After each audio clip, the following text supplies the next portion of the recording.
Je suis un peu perplexe parce que je suis un homme politique et je vois au moins un de mes anciens. Et je suis en politique, j'avais l'âge de 17 ans, j'en ai plus de 60 aujourd'hui. Donc je suis un homme politique, je l'ai fait, je crois, ce que je sais faire de mieux. Alors lorsque je viens dans un endroit où des personnes réfléchies qui ont l'âge de nos enfants disent politisez-vous, s'adressant à eux-mêmes, je dis je suis perplexe. Parce qu'au fond, quand j'étais jeune, c'est à peu près, dans des formes différentes, les mêmes questions qui se posaient. Quand je suis arrivé ici,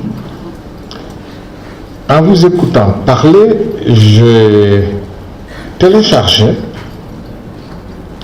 un texte qui avait été fait en 1987, novembre 87. À un moment où, j'allais dire, avec quelques amis, on était un peu en perdition.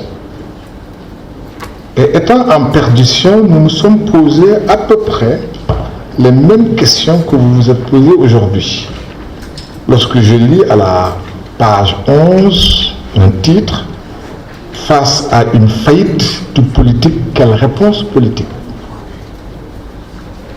J'allais dire avec mon ami Pape d'autres questions luminiennes. Mais bref, nous nous sommes posé cette même question. À l'époque, j'avais 30 ans. Il y a 30 ans de cela. Et la question que nous nous étions posée était la suivante. Je vais vous en infliger une lecture de ce texte qui date de 1987.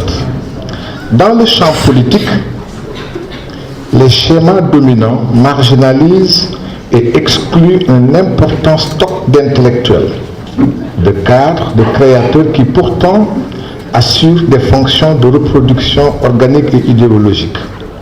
C'est entre autres la conséquence d'une certaine incapacité à gérer les règles démocratiques fondamentales à tout projet associatif. Toutes les idées non conformes au dogme, non conformes aux volontés des chefs ont tendance à être ciblées en tant que déviance. Structure de plébiscite, la plupart des partis politiques peinent aujourd'hui sur de sérieux handicaps.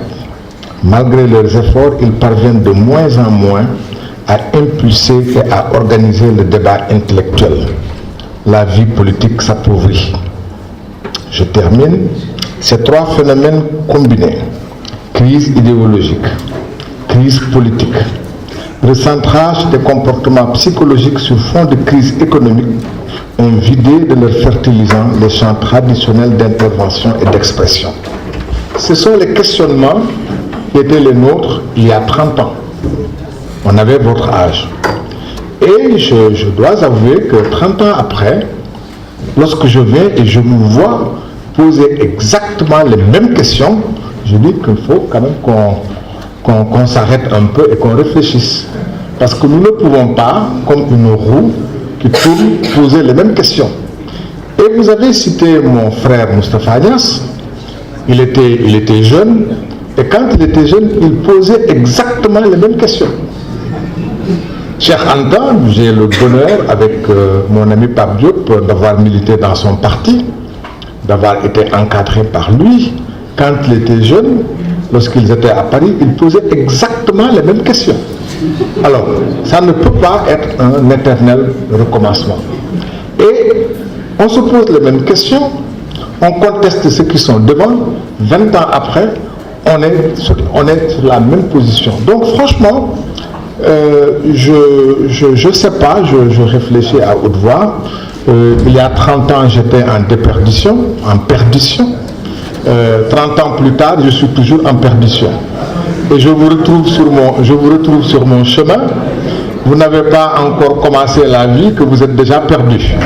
Alors retrouvez-vous s'il vous plaît. Vous ne pouvez pas continuer sur le même chemin, vous ne pouvez pas poser les mêmes questions qu'on se posait. Mais ça pose une question et je vous demande d'y réfléchir. Une seule question, est-ce que vous avez réfléchi sur nos propres réflexions, sur les questions que nous avions posées.